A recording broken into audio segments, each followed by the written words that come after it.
Монгол Улсын их хурлын дарга энх болд өнөөдөр банкны салбарын зарим хууль тогтоомжийн их бичвэр хүлээн авах ёслолд оролцлоо.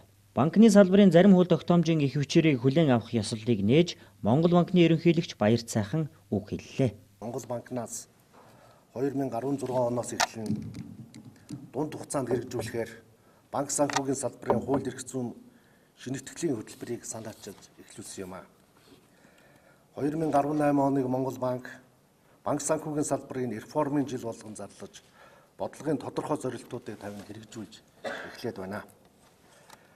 Хөтөлбөрийн хүрээнд банк санхүүгийн системийн харилцааг зохицуулж байгаа 10 гаруй хуулийг шинжилэн боловсронгуй болгохоор төлөвлөсөн бөгөөд эхний ээлжинд үндэсний төлбөрийн системийн тухай хууль, төв банкны тухай хууль, банкны тухай болон банкнд мөнгө хадгаламжийн даатгалын тухай хуульд нэмэлт өөрчлөлт оруулах тухай хуулийн төслүүдийг улсын хурлд өргөн мэдүүлж батлуулаад байгаа.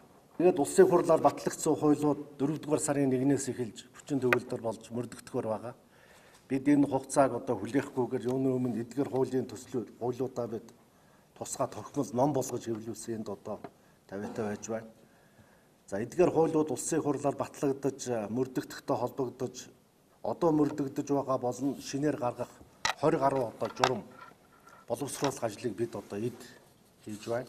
Монгол Улсын их хурлын дарга энх болд ил арга хэмжээг албан ёслол гэхээс илүүтэй ажил хэргийн уулзалт болохыг онцлон тэмдэглээд олон улсын валютын сангийн хөтөлбөрийн хүрээнд тохиролцсон макро эдийн засгийн болон банкны бүтцийн өөрчлөлтийн бодлогыг үргэлжлүүлж банкны салбарын шинчиллийг тууштай хийх нь зүйтэй гэлээ. Монгол улсын эдийн засаг уналтаас өндөр өсөлт рүү эргээд уналт хүндрэл рүү орсон гашуун түүх бидэнд байгаа. Үүнийг дахин давтаж болохгүй гэдгийг би энд зориуд хэлхийг хүсэж байна. Тиймээс одоогийн өсөлтийн дунд хугацаанд доктортой хадгалах, урт хугацаанд гадаад зах зээлийн өөрчлөлтөөс дархлаатай өөрөөгөө тэтгдэг эдийн засгийн хөгжлийн загвар руу шилжих ёстой болж байна. Түүнчлэн Монгол банкны үйл ажиллагааны шинжилгээний дунд хугацааны хөтөлбөрийн хүрээнд төлөвлөсөн бусад хуулийн төслүүдэд боловсруулж улсын их хурлын энэ хаврын чуулганд өргөн барих нь зүйтэй гэж үзэж байна. Улсын их хурл та бүхний өргөн барьсан хуулийг хэлэлцэн батлахад бэлэн байна. Хоёрдугаар, сэтвчилсэн буюу салбарын судалгааны ажлыг нэмэгдүүлж, бодлогын зөвлөмжөөр улсын их хурл засгийн газрыг хангаж ажиллах шаардлагатай гэж үзэж байна. Энэ чиглэлээр зохион байгуулж байгаа ажлаа улам эрчимжүүлээсэй гэж хүсэх байна. Монгол улсын засгийн газраас энэ оныг хариуцлагын жил болгон зарлаж, хууль тогтоомж, ёс зүйг мөрдүүлэх чиглэлээр ахис дэвшил гаргахаар ажиллаж байна. Хуулиар олгосон эрх хэдий байвч үүрэг хариуцлага илүү чухал гэдгийг дахин сануулж хэлье.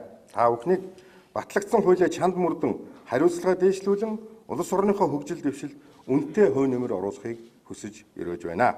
Анхаарал тавьсан явдалд баярлалаа.